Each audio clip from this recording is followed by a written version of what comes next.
The fire had been dead for 6 hours, reduced to nothing but cold ash in the hearth. Thomas Garrett stood in his cabin at dawn, the temperature outside hovering near 20 degrees below zero, and placed his bare hand against the blackened stone wall of his fireplace. The heat radiating from those carefully arranged blocks was strong enough to make him pull back after 5 seconds. What Thomas had built over the previous 8 months, while his neighbors called him obsessed and wasteful, was about to change how every settler in the Wyoming Territory survived winter. Before we get into this story, let us know in the comments where you're watching from today. And if you appreciate tales of frontier innovation that saved lives, hit that subscribe button because tomorrow's story might be the most unbelievable one yet. The winter of 1852 arrived in the Wyoming Territory with unusual cruelty. Thomas Garrett had seen harsh seasons during his 7 years on the frontier, but the cold that descended in early January felt different. It pressed against cabin walls with physical weight, turned breath to ice crystals instantly, and made even the shortest walk to the woodpile a test of endurance. Thomas and his closest friend, Henry Caldwell, had built their cabins within shouting distance of each other 3 years earlier. They trapped together, helped each other with heavy work, and spent long winter evenings sharing meals and conversation. Henry's wife, Margaret, had traveled east in November to care for her ailing mother, leaving Henry alone for what they expected would be a manageable winter. The cabin Henry occupied was typical of frontier construction. Logs chinked with mud and moss formed walls that kept out the worst of the wind. A simple fireplace built from creek stones and clay mortar provided heat. The door was solid pine planks hung on iron hinges. A small window covered with oiled paper let in weak daylight. By the standards of 1852, Wyoming, it was adequate shelter. Henry knew how to maintain a fire, how to bank coals overnight, how to survive alone. But on January 12th, the temperature dropped to levels neither man had experienced. The thermometer Thomas kept read 32 degrees below zero at sunset. Thomas woke 3 times during the night to feed his fire. Each time, the cold had crept further into his cabin, despite the flames. He could see frost forming on the interior walls. His water bucket had frozen solid. At dawn, he stepped outside into air so cold it hurt to breathe. Smoke rose from his chimney. He looked toward Henry's cabin. No smoke. The sight filled him with immediate dread. Thomas ran through snow that crunched like broken glass under his boots. He pounded on Henry's door. No answer. He pushed it open. The interior was barely warmer than outside. The fireplace held nothing but cold ash. Henry sat in his chair near the hearth, wrapped in every blanket he owned, frozen solid. Thomas stood in that freezing cabin, trying to understand what had happened. He saw scattered kindling near the fireplace and an empty wood box. Henry had run out of easily accessible firewood during the night, probably burning through his indoor supply faster than expected because of the extreme cold. Exhausted from multiple trips outside in lethal temperatures, he had sat down to rest. He had likely told himself he would close his eyes for a moment. The cold had taken him while he slept. Henry's outer coat still hung by the door. He had frozen to death less than 20 yards from his woodpile. They buried Henry 4 days later when the temperature rose enough to break ground. Thomas stood at the graveside listening to words about frontier dangers, but his mind was elsewhere. Henry had not died from carelessness. He had died because the heating system itself was inadequate. A fireplace requiring constant feeding, consuming wood at enormous rates, forcing exhausting trips into killing cold, was a death trap. Thomas left the funeral obsessed with one question: could frontier fireplaces be built better? Thomas began his investigation 3 days after Henry's funeral. He visited every cabin within a day's ride, asking to examine fireplaces. Most settlers thought his interest strange, but allowed him inside. Thomas brought a small journal he had purchased from the trading post and began taking notes with a carpenter's pencil. He measured fireplace dimensions, sketched designs, and asked questions about wood consumption and nightly routines. The patterns emerged quickly. Standard frontier fireplaces shared common failures that everyone accepted as normal. Smoke was the most universal complaint. Nearly every cabin Thomas visited had smoke backing into the living space, especially when wind changed direction. Settlers had developed elaborate techniques to minimize the problem. Some hung wet blankets to redirect airflow. Others built small fires to reduce smoke volume, sacrificing Heat for breathability. Many simply tolerated stinging eyes and soot-blackened walls as the price of warmth. Thomas noted that chimney height varied wildly between cabins. Some barely extended above the roofline. Others rose several feet higher. But even tall chimneys smoked when conditions turned unfavorable. The relationship between chimney design and draft seemed poorly understood. Heat retention was equally problematic. Every settler Thomas interviewed described the same exhausting routine.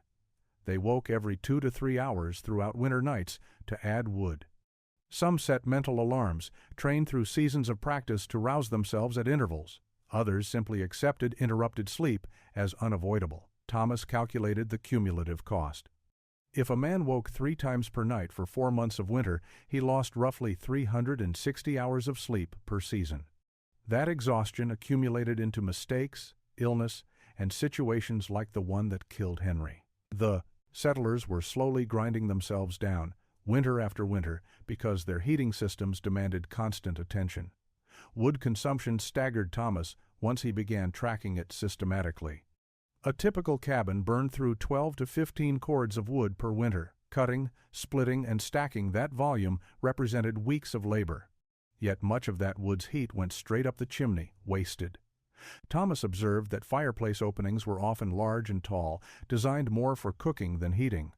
The bigger the opening, the more heat escaped. He watched fires in multiple cabins and noticed that flames pulled strongly upward, creating dramatic visual effect but minimal room warming. The heat was literally being sucked outside. Structural problems plagued older fireplaces. Thomas found cracked stones, separated mortar joints, and shifting foundations. The freeze-thaw cycle worked against poorly built structures. Water entered tiny gaps, froze, expanded, and forced stones apart. Within several years, most fireplaces developed significant deterioration. Smoke leaked through cracks, cold air infiltrated gaps.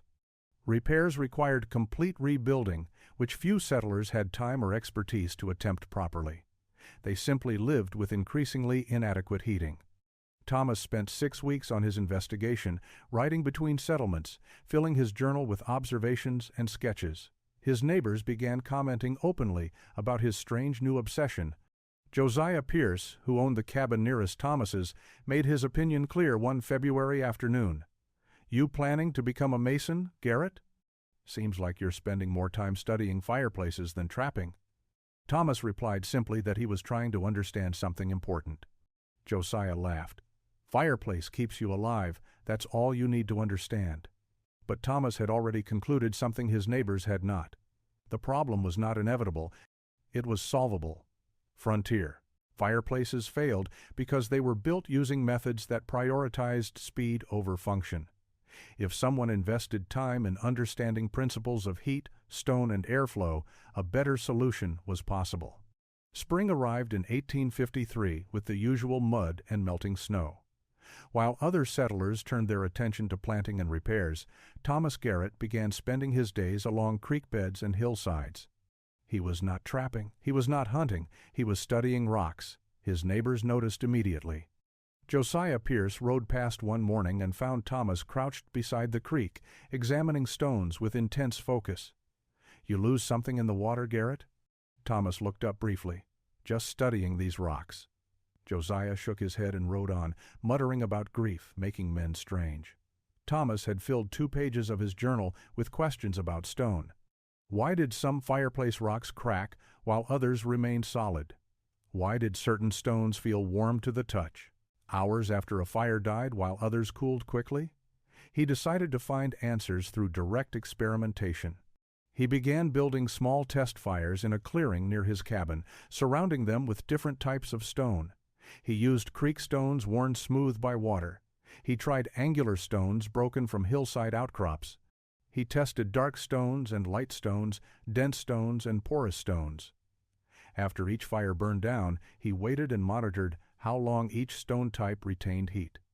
The results surprised him. Smooth creek stones often cracked when heated rapidly, splitting along invisible fault lines. Porous stones absorbed heat, but released it quickly, cooling within an hour. Dense, fine-grained stones absorbed heat, slowly, but held it for hours. Thomas discovered he could identify promising stones by weight and sound. Dense stones felt heavier than their size suggested. When struck with another rock, they produced a clear ringing tone rather than a dull thud. He began marking promising stones with chips of charcoal, creating a scattered inventory along the creek. Shape became his next obsession. Standard fireplaces used whatever stones were convenient, resulting in irregular gaps filled with excessive mortar. Thomas noticed that rectangular stones and square blocks with rounded corners fitted together far more tightly than random shapes. The tighter the fit, the less mortar required. Less mortar meant more stone surface in contact, which seemed important for heat transfer. He spent weeks searching specifically for stones with these characteristics. His neighbors thought he had lost his mind.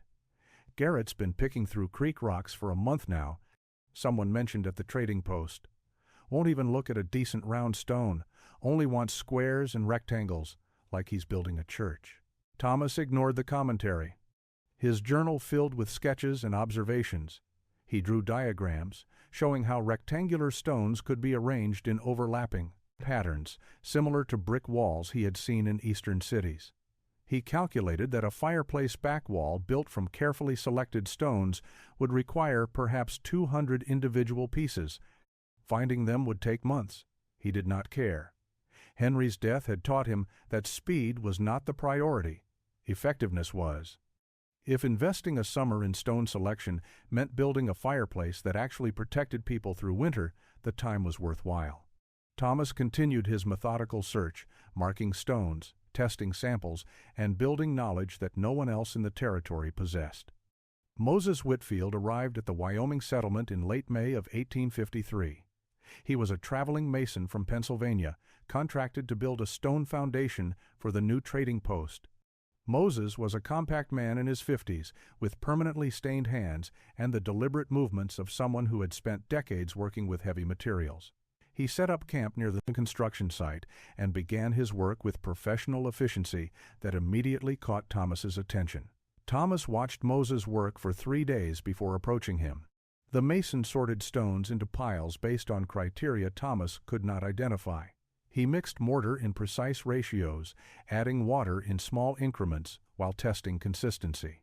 He fitted stones together with minimal gaps, sometimes rejecting a stone and searching for a better match rather than forcing a poor fit. Thomas recognized a kindred attention to detail. On the third evening, he approached Moses's campfire, carrying 2 cups of coffee. "Mind if I ask you some questions about stonework?" Moses looked up, suspicious. "You looking to hire me?" Thomas shook his head. "Just trying to learn something." Moses gestured to a log seat. "Ask away." Thomas's questions were not casual. He wanted to know why Moses selected certain stones over others. How did he determine proper mortar ratios? What made some stone arrangements stronger than others? Moses answered carefully at first, testing whether Thomas was genuinely interested or simply making conversation. But Thomas's questions became increasingly specific, revealing careful observation. Moses's demeanor shifted from tolerance to interest. "You've been studying this," Moses said. It was not a question. Thomas explained Henry's death, his investigation of frontier fireplaces, and his spring spent learning about stones. Moses listened without interrupting. Over the next 3 evenings, Moses shared knowledge acquired through 30 years of professional masonry. He explained that tightly fitted stones transferred forces across multiple contact points, creating strength greater than individual pieces. He described how thermal mass worked, though he used simpler language. "Big pile of stone takes a long time to heat up, but once it's hot, it stays hot for hours. That's why castle walls stay cool in summer and warm in winter." He drew diagrams in the dirt showing proper chimney construction, including a feature he called a smoke shelf. You build a little ledge partway up the chimney, see? Keeps downdrafts from pushing smoke back into the room. Also bounces heat back down, instead of letting it all go straight up. Thomas filled pages of his journal during these conversations. Moses showed him how to calculate appropriate chimney height based on building dimensions. He explained why corners were structural weak points and how to reinforce them. He demonstrated proper mortar mixing, emphasizing that too much water made weak joints, while too little prevented proper bonding. On Moses's last evening before moving to his next job, he examined Thomas's sketches of a proposed fireplace design. He made several suggestions about stone arrangement and chimney diameter. "You actually build this thing, Garrett. You let me know how it works," Thomas promised he would. Moses rode out the next morning, leaving Thomas with theoretical bold framework to match his experimental observations. Summer arrived with warmth that made most settlers grateful after the brutal winter. Fields needed planting. Fences required repair. Cabins demanded maintenance after months of harsh weather. Thomas Garrett did none of these things. He spent June drawing plans in the dirt outside his cabin. He would sketch a fireplace design, study it for hours, then smooth the dirt and start again. Each iteration incorporated lessons from Moses, observations from his stone testing, and measurements taken from his own cabin. His neighbors watched this peculiar behavior with growing concern.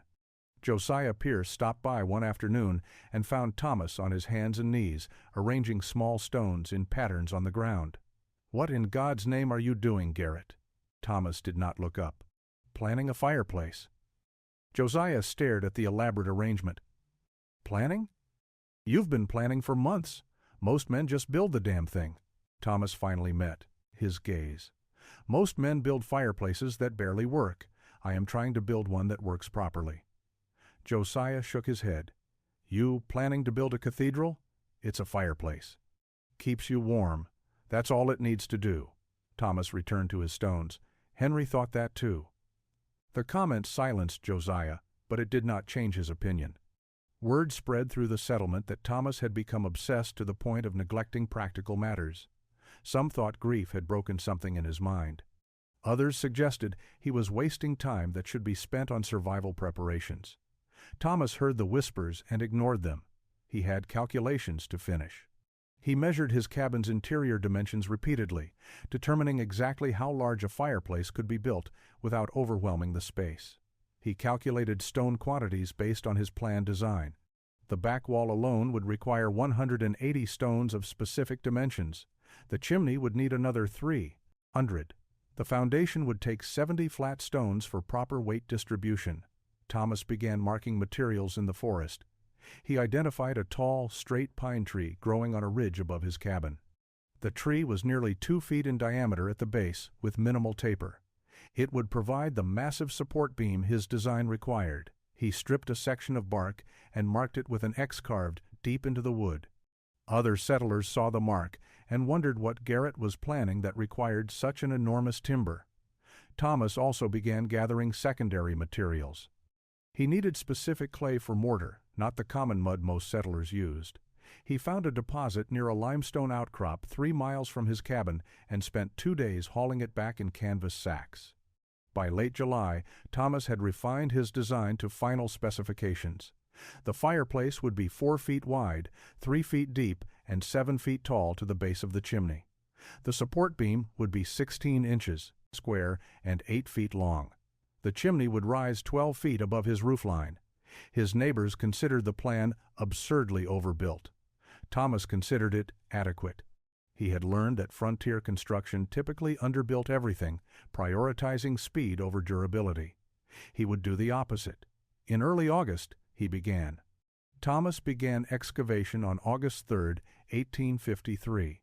He moved his furniture against the walls and rolled back the rough floorboards in the corner where his old fireplace stood. The existing fireplace was simple creek stone stacked with mud mortar. Thomas dismantled it in an afternoon, salvaging stones he might use later. Then he began digging. Standard frontier practice placed fireplaces directly on cabin floors, letting weight settle wherever it chose. Thomas dug down 2 feet until he struck bedrock. His neighbors who stopped by to observe thought the effort wasteful. "You building a root cellar or a fireplace, Garrett?" someone asked. Thomas continued digging. He hauled away dirt in a wooden bucket, dumping it outside. The excavation took 3 days. When he finished, he had a pit 2 feet deep, 4 feet wide, and 3 feet front to back. He began filling it with flat stones selected for their size and stability. He fitted them carefully, creating a level surface that distributed weight across bedrock rather than compacted soil. The foundation took a week to complete. When finished, it rose slightly above his cabin floor level, providing a solid base that would not settle or shift regardless of the weight placed upon it. Next came the support beam. Thomas felled his marked pine tree on a cool morning in mid-August. The tree crashed exactly where he intended, years of timber work making the process routine. But processing the log was different. Most men would have simply stripped branches and hauled the trunk as it was. Thomas spent 2 full weeks shaping it. He used a broad axe to hew 4 flat sides, creating a square beam from the round log. The work was brutal. Each axe stroke removed a thin layer of wood. Hundreds of strokes were required to flatten each side. His hands blistered, then calloused. His shoulders ached constantly. But slowly, the beam emerged. 16 inches square, 8 feet long, weighing approximately 400 pounds. Moving the beam into position required engineering. Thomas could not simply lift it. He built a ramp of poles leading from outside through his doorway. He constructed a tripod frame above where the beam would rest. He rigged a pulley system using rope and a block he had purchased from the trading post. Over 6 hours on a hot August afternoon, he slowly winched the beam up the ramp, through the door, and into position.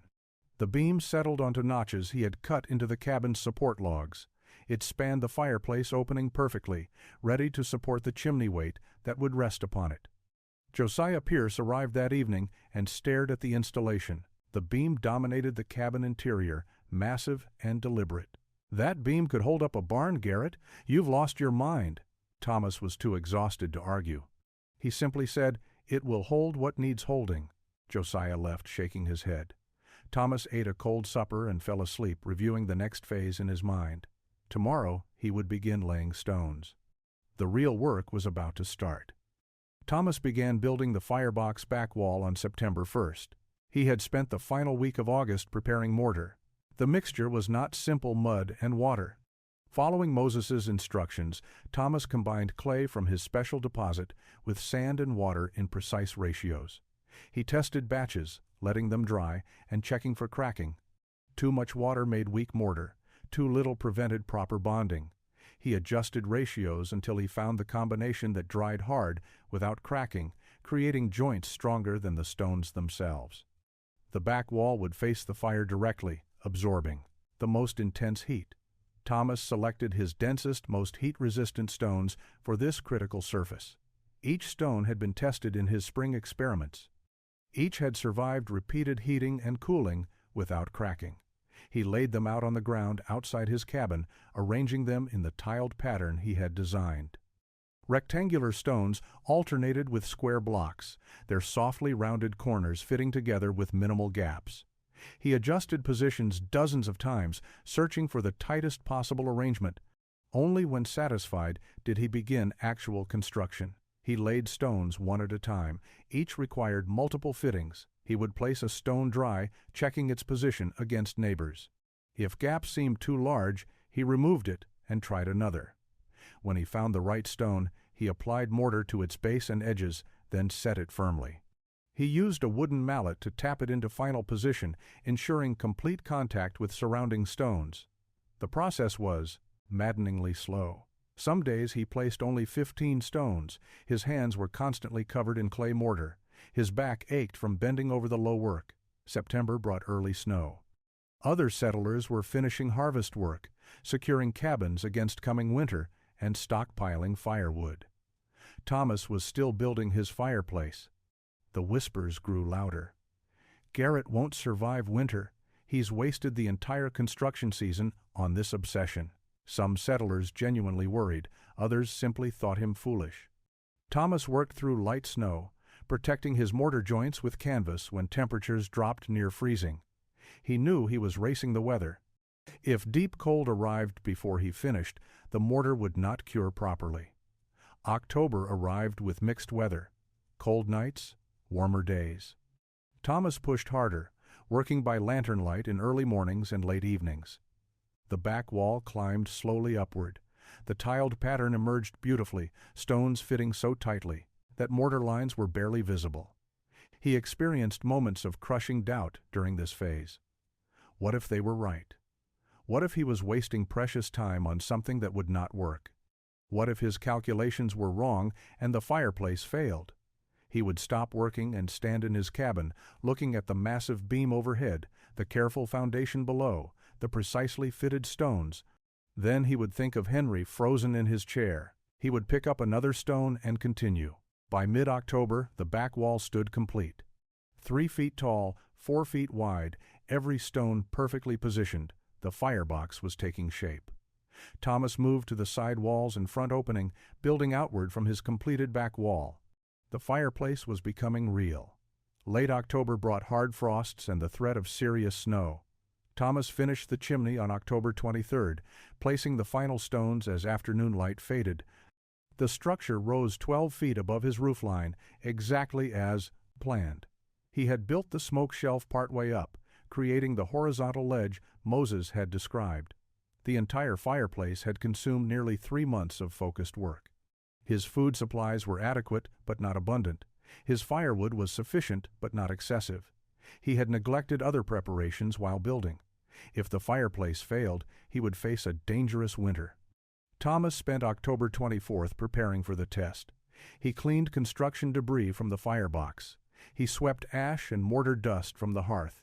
He checked every visible joint, looking for cracks or gaps. Everything appeared solid. The back wall stones were clean, showing their natural color. That would change soon if the design worked.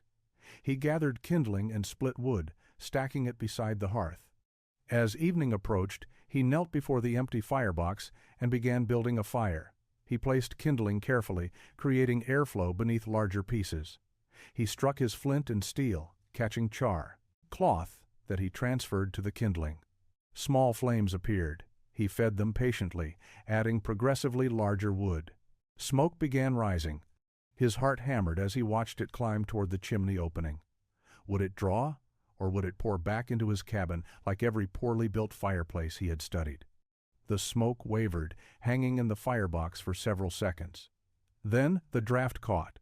Smoke pulled upward smoothly, disappearing up the chimney. Thomas released a breath he had not realized he was holding. He fed the fire steadily for the next hour, bringing it to strong burning. Smoke continued drawing cleanly. Within 20 minutes, his cabin air was crystal clear, despite flames leaping in the firebox. The chimney was working exactly as designed. Thomas placed his hand near the back wall stones. They were warming noticeably. He added larger pieces of wood, building the fire hotter. He wanted to bring the stone mass up to full temperature, testing the thermal retention that was central to his design. For 6 hours, Thomas maintained a strong fire. The back wall stones grew hot enough that he could not keep his hand against them for more than a moment. Heat radiated into the cabin powerfully. By midnight, the interior temperature was almost uncomfortable. Thomas let the fire die down to coals. He watched the coals glow red, then orange, then fade to gray ash. By 2 in the morning, no visible fire remained, just cold ash in the hearth. The back wall stones still radiated substantial heat. Thomas could feel warmth from 3 feet away. He went to bed, uncertain. The stones felt hot, but would they hold that heat through the night? Would he wake to a warm cabin or freezing cold? If he was wrong about thermal mass, if his months of work had been based on flawed understanding, he would know by morning. Thomas closed his eyes and slept. Thomas woke naturally as pale light filtered through his window. He lay still for several moments, registering sensations. He was warm. Not the shivering, half-awake state that usually accompanied frontier winter mornings, but genuinely comfortable. He sat up and looked toward the fireplace. The hearth contained nothing but cold gray ash. No coals glowed, no smoke rose. The fire had been completely dead for hours. He threw off his blankets and crossed the cabin floor in bare feet. The floorboards were not ice-cold as they typically were on October mornings. He knelt before the fireplace and extended his hand toward the back wall stones. Heat radiated against his palm from 6 inches away. He moved his hand closer. The stones were still powerfully warm. He pressed his palm flat against the blackened surface and jerked it back after 5 seconds. The stones were too hot for sustained contact. Thomas sat back on his heels, staring at the dead fire and the living heat. The physics had worked.